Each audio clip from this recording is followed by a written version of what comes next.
Hello dear students, let us continue the next part of human health and diseases. So in this video, I am going to continue the next bit of the topic and it is about cancer. In this topic, you have studied about many diseases. Some of them are transmitted from one person to another person and some of them are restricted to the person who is having the infection. That means some of them are infectious diseases and some of them are non-infectious diseases.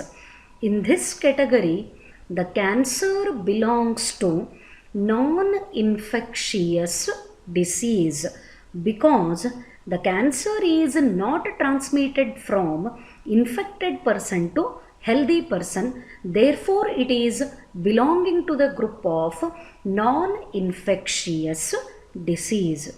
So in this particular bit of the topic, you are going to study what is cancer, how the normal cells are differing from the cancerous cells, what is a tumor, how many types are there in the tumor, what is the reason for the cancer, what are the causing agents of the cancer. So let us move to the details.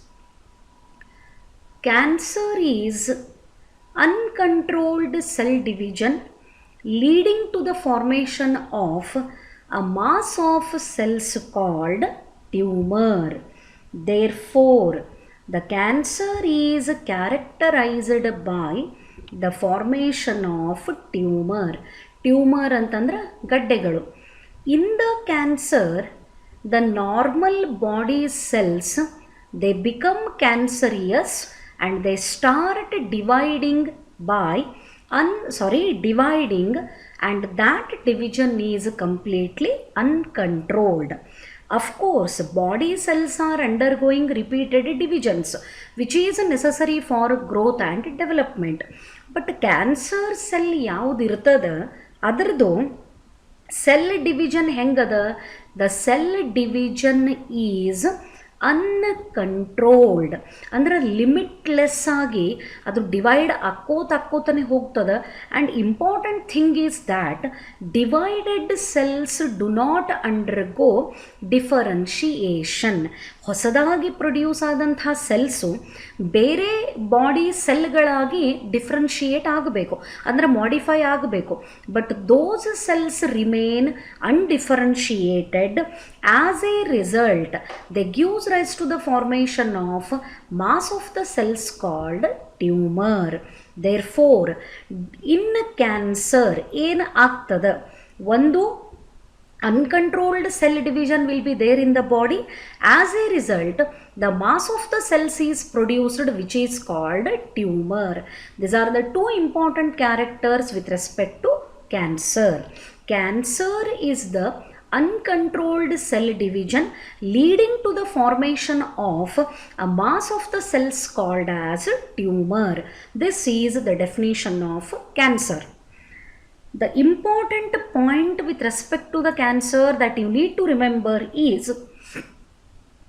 contact inhibition. This is the very specific property. It is there for the normal cells. Try to understand what I am explaining. Contact inhibition ಅನ್ನೋದು ಭಾಳ important property. ಇದು ಯಾವ ಸೆಲ್ಸಿಗೆ ಇರ್ತದ? Normal body cells which are not causing the cancer. ಯಾವ cells ಕ್ಯಾನ್ಸರನ್ನು cause ಮಾಡಲಿಕ್ಕತ್ತಿಲ್ಲ, that is they are in the normal condition. These normal cells have the property called contact inhibition. What it means? By virtue of which contact with other cells inhibits their uncontrolled growth. Very, very important term. Normal cells ಇರೋ ಹಂತ ಈ contact inhibition ಅನ್ನೋ ಒಂದು property ಎದಕ್ಕೆ help ಮಾಡ್ತದೆ?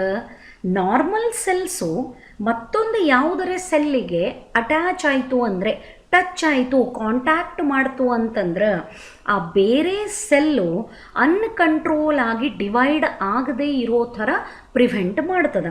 That is why the term is contact inhibition. Inhibition means prevention. What is prevented? Uncontrolled growth is prevented because of the contact, and this property is there for the normal cells. ಅದಕ್ಕೆ normal cells ಅದು ಕ್ಯಾನ್ಸರನ್ನು cause ಮಾಡ್ತಿದ್ದಿಲ್ಲ ಅಂತಂದ್ರೆ always there will be controlled cell division.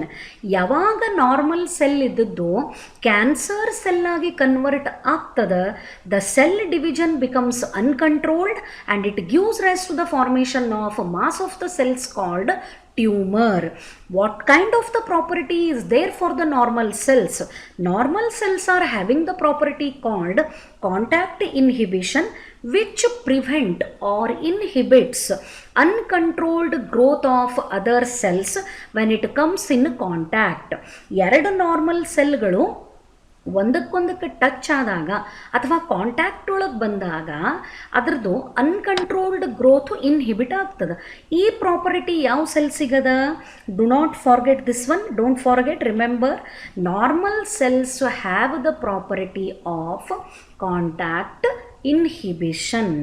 But look at this statement, cancer cells lost the property of contact inhibition.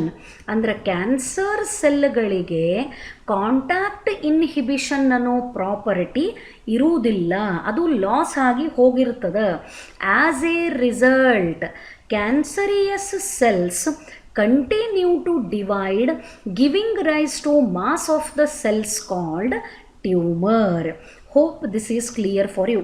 Normal ಸೆಲ್ಲಿಗಾದರೆ contact inhibition property ಇರ್ತದೆ, ಅವು ಒಂದಕ್ಕೊಂದು ಕಾಂಟ್ಯಾಕ್ಟ್ನಾಗ ಬಂದು ಕೂಡಲೇ ಅಲ್ಲೇ ಸೆಲ್ ಡಿವಿಷನ್ನು ಕಂಟ್ರೋಲ್ಡ್ ಆಗಿ ನಡೆಯೋದು ಸ್ಟಾಪ್ ಆಗಿಬಿಡ್ತದೆ. ಬಟ್ ಕ್ಯಾನ್ಸರ್ ಸೆಲ್ಸಿಗೆ ಕಾಂಟ್ಯಾಕ್ಟ್ ಇನ್ಹಿಬಿಷನ್ ಪ್ರಾಪರ್ಟಿ ಲಾಸ್ ಆಗಿರ್ತದೆ. Cancer cells don't have the property of contact inhibition. ಮತ್ತು ಕಾಂಟ್ಯಾಕ್ಟ್ ಇನ್ಹಿಬಿಷನ್ ಇಲ್ಲ ಅಂತಂದ್ರೆ ಅಲ್ಲಿ ಏನಾಗ್ತದೆ? Definitely they will undergo uncontrolled cell division. When cell division is uncontrolled they gives rise to the formation of mass of the cells called tumor. This is the reason why the cancer is characterized by tumor. Cancer is characterized by the tumor because of uncontrolled cell division. Why the cancer cells undergo uncontrolled cell division? Because they have lost the property of contact inhibition. So, 3 point clear ಆಯಿತು. ಯಾವಾಗ cell normal ಇರ್ತದೆ? It has the contact inhibition property. When it becomes a cancerous cell, it loses contact inhibition property and gives rise to the formation of mass of the cells called tumor. That is why the cancer is characterized by mass of the cells called tumor. So now let us move to this one. How many types are there in the tumors? The tumors based on their character, ಅದರದ್ದು property ಏನದ ಆ basis ಮೇಲೆ the tumors are classified into 2 types, benign tumor and another is malignant tumor.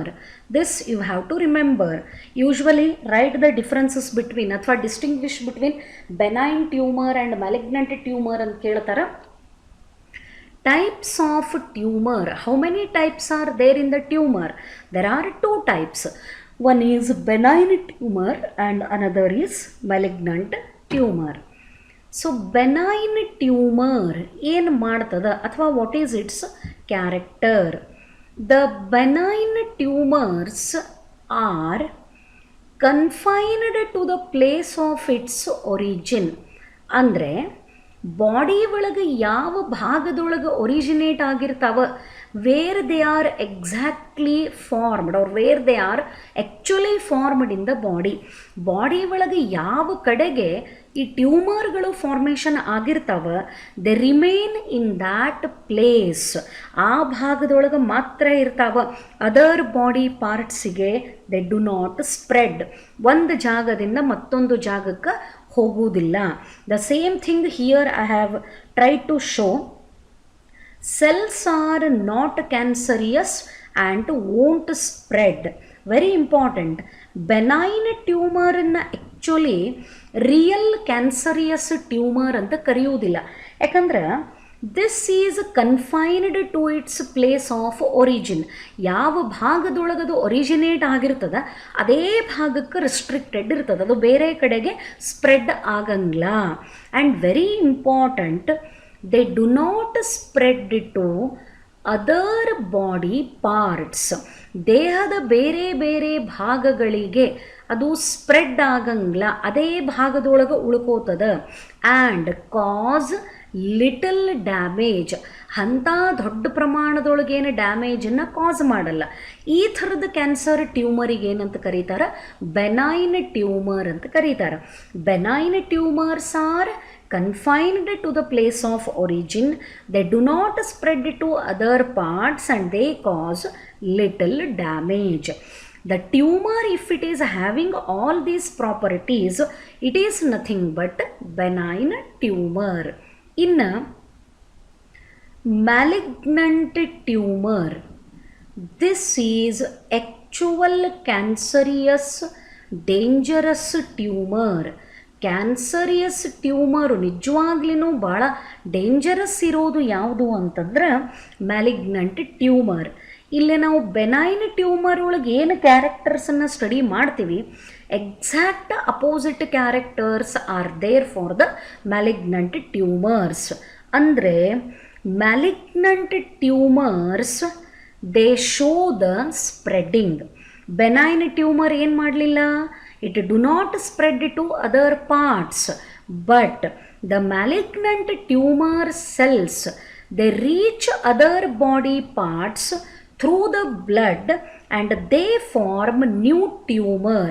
This is called metastasis. The most important term with respect to malignant tumor. What is metastasis?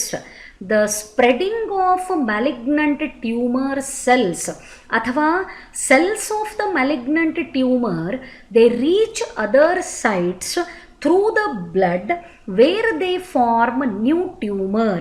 This is called metastasis.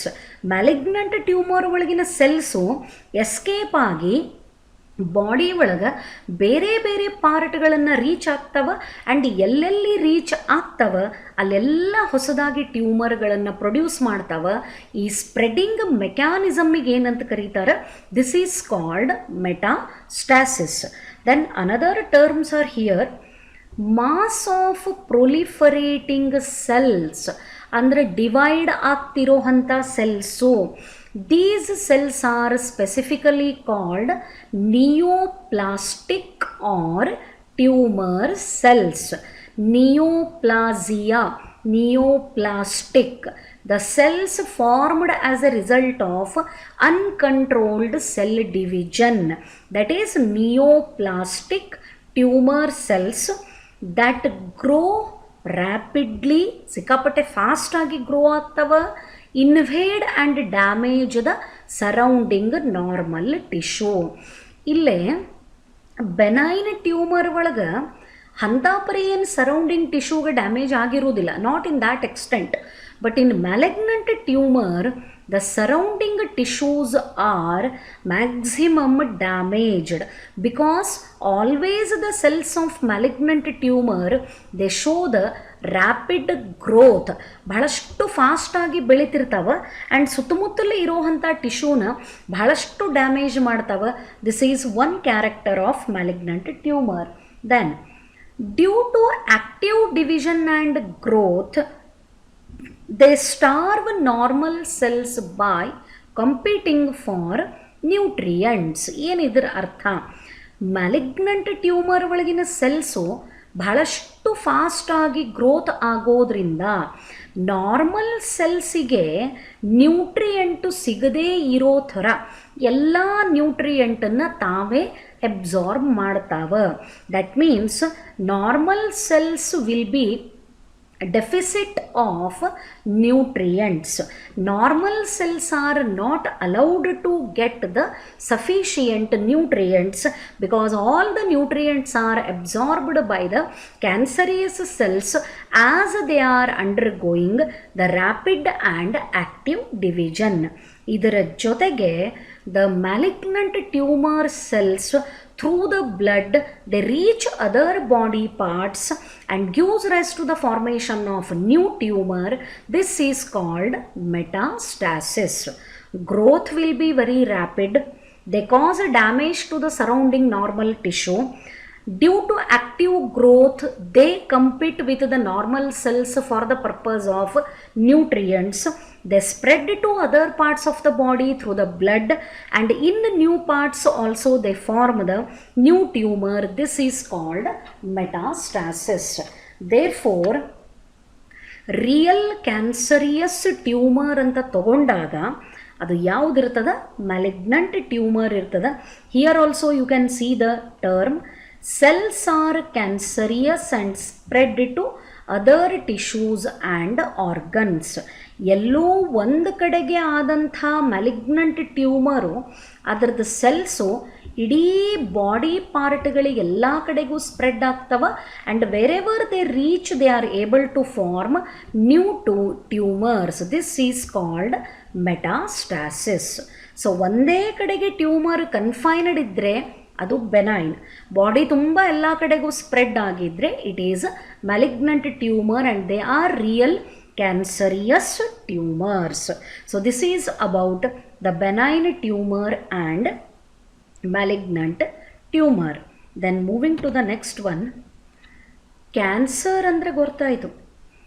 It is characterized by uncontrolled cell division. The cells result in the formation of mass of the cells called tumor. If the tumor is confined to place of origin, it is benign. If it shows the spreading, it is malignant, and the cancer cells have lost the property of contact inhibition. Okay, everything is right. But why the cancer occurs? What happens? The normal body cells are transformed into cancerous cells. ಯಾಕೆ ಮನುಷ್ಯನಿಗೆ cancer ಬರ್ತದೆ? Normal body ಸೆಲ್ಗಳು ಕ್ಯಾನ್ಸರಿಯಸ್ cell ಆಗಿ uncontrolled cell ಡಿವಿಷನನ್ನು ಮಾಡೋಕ್ಕೆ ಏನು ಕಾರಣ? So let us go for this one, carcinogens. What are carcinogens? Cancer causing agents are called carcinogens. Any substance, any material, if it is able to cause the cancer, they are all called carcinogens. ಯಾವುದರಿಂದ cancer ಬರ್ತದ ಅವೆಲ್ಲವುಗಳಿಗೆ ಏನಂತ ಕರೀತಾರೆ? Carcinogen ಅಂತ ಕರೀತಾರೆ. So danger signal, why it is shown? Because cancer is lethal. ಅಲ್ಲೇ ಸಾವು ಅನ್ನೋದು ಅಲ್ಟಿಮೇಟ್ ಟ್ರುತ್ ಇದ್ದಂಗೆ. Any substance that has the potential to cause the cancer in living tissues is nothing but carcinogen. Most medical definition this is. What is ನಮಗಿಷ್ಟು ಗೊತ್ತಿದ್ರೆ ಸಾಕು ನಮ್ಮ ಸಿಲೆಬಸ್ಸಿಗೆ. Carcinogen ಅಂದರೆ ಯಾವುದು? Cancer causing agents are called carcinogens. ಇಲ್ಲೇ 3 ಥರದ ಕಾರ್ಸಿನೋಜನ್ಗಳು: physical carcinogen, chemical carcinogen, biological carcinogen. ನಿಮಗೆ ನೆನಪಿಟ್ಕೊಳ್ಳಿಕ್ಕೂ ಬಹಳ ಈಸಿ. PCMB ಸ್ಟೂಡೆಂಟ್ಸ್ಗಳಿಗೆ ಮ್ಯಾಥಮೆಟಿಕ್ಸ್ ಒಂದು ಬಿಟ್ಟು ನೀವು 3 ಆಪ್ಷನಲ್ ಸಬ್ಜೆಕ್ಟ್ ಅವ: ಫಿಸಿಕ್ಸ್, ಕೆಮಿಸ್ಟ್ರಿ, ಬಯಾಲಜಿ.